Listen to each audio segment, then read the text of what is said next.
What's going on, guys? It's your boy Too Certain. I'm back. Yes, as y'all can see, today I am bringing y'all one of my all-time favorite decks, Galaxy Eyes. I want to switch it up a little bit and bring something for my rogue players. So without further ado, let's just jump right on in. Starting off with the heart and soul of the deck, triple Galaxy Eyes Photon Dragon. This card you can special summon by tributing 2 monsters with 2,000 or more attack. Also, he has an effect where if he battles an opponent's monster, you can banish this card and that card until the end of the turn. Next, we're playing triple Galaxy Knight. This card you do not have to play at 3. I prefer it at 3 just because it helps keep recurring your XC summons and stuff like that. With this effect, because it says if you control a Photon or Galaxy monster, you could normal summon this card without tributing. And if you have a Galaxy Eyes Photon Dragon in the graveyard, you can special summon it, and this card loses 1,000 attack. Now, the 1,000 attack is mandatory, but the special summon is not. Next, we are playing one of my favorites, triple Galaxy Eyes. Everybody know what this card does, and if you don't know, you can send one other light monster from your hand and special summon it. And when this card is special summoned, you can search for another Galaxy Eyes monster from your deck. You do not have to search Galaxy Eyes. Next, we are playing triple Photon Orbital. This is your searcher for the deck. If you control a Photon or Galaxy monster, you can equip it to it. It gains 500 attack and it can't be destroyed by battle. You can send this card while it's equipped to a monster and gain and add 1 Photon or Galaxy monster from your deck. So this basically just searches out 90% of your deck. Next, we are playing double Galaxy Eyes Afterglow Dragon. Helps extend. It says if you control a Galaxy Eyes monster, you can special summon this card. If this card is detached from an XC material, you can take 1 Galaxy Eyes Photon Dragon from your hand or deck and either special summon it or attach it to the XC monster you control. Then if you activated this effect during the battle phase, double the attack of all number of XC monsters on the field. So ultimately it can help you protect your monster during battle phase because most of your monsters are 3,000 attack or 4,000 attack, and once this effect goes off, they become 8,000 and 6,000 attack, and not many cards can beat over that. Next, we are playing 2 Photon Vanishers and 1 Photon Thrasher. Photon Thrasher can only be special summoned if you control no monsters, and if you control another monster, it cannot attack. Photon Vanisher says cannot be normal summoned or set, must be special summoned from your hand while you control a Photon or Galaxy monster. It cannot attack the turn that this card was special summoned. Also, you can special summon. If this card is special summon, you can add 1 Galaxy Eyes Photon Dragon from your deck to your hand. And XC monster that was summoned using this card as a material, it can banish any monster destroyed by battle by that monster, which is really good. Comes in handy not being able to have non-targetable removal. Next, for our one-ofs, we are playing 1 Galaxy Wizard, 1 Galaxy Brave. Galaxy Brave is also another extender. If this card is in your hand, you can reveal 1 Photon monster in your hand, special summon this card, and if you do, its level becomes the monster's attack. If this card is normal summon or special summon, you can target 1 Galaxy monster in your graveyard, and this card's attack and defense becomes that. Galaxy Wizard is another searcher for the deck, just like Photon Orbital. It says once per turn, you can increase this card's level by 4 until the end of the turn, so it can become a level 8, or you can tribute this card and add 1 Galaxy card from your deck. Most of the times you want to search for like any of the cards that you're missing. Next, we're showing off the hand traps: triple Ash, triple Imperm, double Nibiru, and double Droll. Your hand trap lineup does not have to be exactly like this. It could be any card that you want. Just you really want to base it on what your meta is around you, or if you're going to regional tournaments or whatever, Just base it around what affects you the most. But if you're just doing this at a local tournament, just base it off of your local tournament. If you're playing Virtual World, if you're playing Dinos, if you're playing nothing but rogue decks, then just be able to adapt with whatever matchups you will see. That's it for the monsters. Next for the spells, we're going off with triple Photon Sanctuary. This card right here is a free Galaxy Eyes because it's special summons 2 Photon tokens. In defense, they have 2,000 attack and 0 defense. Level 4s, these tokens can attack or be used as single material. You cannot special summon anything but light monsters for the rest of this turn, which is perfectly fine because most of your deck is light monsters other than your hand traps. Your extra deck, it is, I think, 2 monsters that aren't light, but they're fine. They're just for follow-up plays. Next, for our Galaxy spells, we are playing double Galaxy Expedition. This card you can play at 3. I don't want to play it at 3 because you can only activate it once per turn. If it didn't have that, I would play it at 3. But if you control a level 5 or higher Photon or Galaxy monster, you can special summon 1 level 5 or higher Photon or Galaxy monster from your deck in defense position. So it ultimately just gives you a free summon and helps you extend plays. Next, we were playing triple Return of the Dragon Lords. Since most of our big monsters are dragons, being able to freely special summon and then also being able to protect them from being destroyed by battle by card effect is pretty good. Next, we're playing 1 Dragon Shrine. You don't have to play Dragon Shrine. You can play Foolish Burial instead.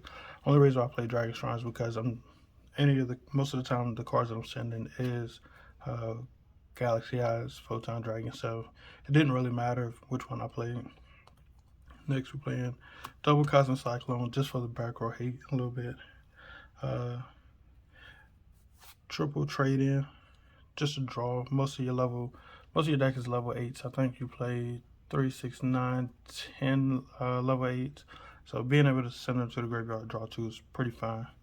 1 Harpy Feather Duster, also same thing as Cosmic Cyclone, just for back row hate. And last but not least, 1 Rotor Reinforcement of the Army, because you can search your Photon Vanisher or your Photon Thrasher.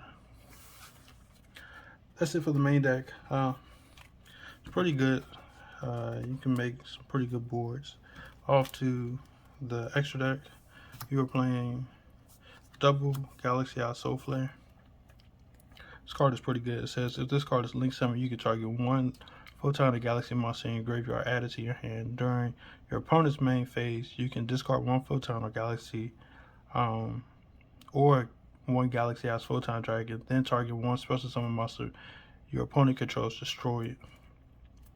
It does target, which, as you know, kind of sucks, but being able to just remove a card or stop an opponent from mid combo just because you can get rid of a card is pretty good. Next, we're playing 1 number 62 Galaxy Eyes Prime Photon Dragon. This card is your game finisher because it says if this card battles during a damage calculation, you can detach 1 material from this card once per battle. This card gains attack equal to the combined of all XE monsters currently on the field times 200. So just from him by himself gets you 1600 attack because he's a rank 8.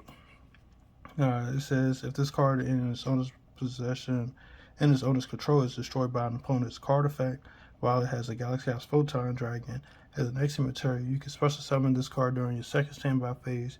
After this activation, double its attack. Any battle damage this card inflicts to your opponent is halved unless it has Galaxy House Photon Dragon. So cool little combo that you can do with this with Afterglow. You can detach Afterglow from this while it has Galaxy Eyes Photon Dragon. And like I said, at the bottom, you can, if this card was detached to activate a Galaxy Eyes effect, it doubles their attack of all number of XE monsters you control. So it'll double his attack to 8,000 and also get that other attack boost. Next, you're playing one number 38 Hope Harbinger. This is just to use this effect to negate spells and attach them to himself. Also, it helps you protect your smaller monsters for follow-up plays, being able to, when your opponent tries to attack, declare the attack onto him. You're playing one Galaxy Eyes Cipher Blade. This card pops a card, and if he's destroyed, you can special summon a Galaxy Eyes Cipher Dragon. But I don't play Galaxy Eyes Cipher Dragon because he really doesn't do much. I play him because of his popping ability. You play one number 107 Galaxy Eyes Tachyon Dragon. This is one of my favorite Xyz of the deck. You really don't use him for his effect, but his effect is actually pretty good when it comes to cards that like to gain attack. Because during a battle phase, you could detach one card. All monsters have their effects negated, and they get their original attack. Also, if a monster effect would be each time an opponent's card effect resolves during a battle, this card gains 1,000 attack and it gets an additional attack. So if they have a card that triggers off in the graveyard, his effect will go off. He'll gain 1,000 and he get an additional attack. Next, we're playing one number 90 Galaxy Eyes Photon Lord. This is also another negator. He can negate an effect, quick effect, by detaching from this card, negate a monster effect, I'm sorry, by detaching one card, and then during your opponent's turn, quick effect, you can take one Photon or Galaxy card from your deck and attach it to him, or add it to your hand. Next, we're playing one Starlings Photon Blast Dragon. This is your extender, because it says that this card is actually summon, you can special summon one Photon monster from your hand. While this XC summon monster is on the field, your opponent can't target monsters you control with 2,000 or more attack with card effects. Also, they can't be destroyed by battle. So ultimately, it gets you to protect your monsters and keep your monster from being targeted with card effects. For the last Galaxy Eyes, we're playing one Galaxy Eyes Full Armor Photon Dragon. This is another card removal. Being able to, when you go into him, detach and then pop one card on the field. Target one face-up card, on the field and destroy it. That's it for your Galaxy lineup. To finish off, the Xyz, we're playing one Cyber Dragon Nova and one Cyber Dragon Affinity for the Galaxy Eyes play. Next, we're playing one number 97 because all your Galaxy Eyes monsters are numbered, except for Galaxy Eyes Cipher Blade and Galaxy Eyes Full Armor, which is fine. But just being able to special summon a monster and then bring out, for instance, your Galaxy Eyes Photon Lord and then attaching the Galaxy Eyes Photon Dragon from your deck, it's pretty good. Next, last XC, you do not have to play this. The deck is very, very budget friendly, except for when it comes to this and I guess Impermanent Ash and Nibiru. Other than those cards, those are all optional cards, so you really don't have to play it. But Zeus is just for follow-up plays after you attack. Next, playing one Union Carrier and one Boar Sword. Union Carrier, you can attach Photon Orbital from your deck to the to a monster and then proc off Photon Orbital's effect. Boar Sword is just for trying to finish up the game. The deck is fun. It's very rogue. It's not something that you're gonna go to like a regional and spec the top unless you catch a lot of people off guard. So that is very possible. But for the most part, this is something that you can have fun with, playing with friends or taking it to locals and playing with it there. For my side deck, it's really up to you depending on your matchups at your locals or whatever. I play triple Evenly, triple Fact Veiler for my back row heat, double Twin Twister, triple Lancia for Elder Lich and Virtual World, double No Material to finish off the playsets in the deck, one Droll, one Nibiru, and the last Cosmic. Like I said, this is all up to what your locals is. You do not have to play these cards in your side deck. A lot of the cards that aren't mandatory, most of the Galaxy Eyes and Photon monsters and spells are mandatory. There's a card that you want to play in the deck. And as far as the hand traps, like I said, just fix it up to your locals. Don't don't take these into consideration because some locals you probably won't even see the cards that I would see. But thank you guys, man. I really enjoyed y'all. It's a blessing. Like I always say, I appreciate y'all, everything y'all do. Make sure to like, subscribe. If you have not already subscribed, leave comments. I enjoy feedback. I do this for you guys. So thank you. This is your boy Too Certain. I'm out.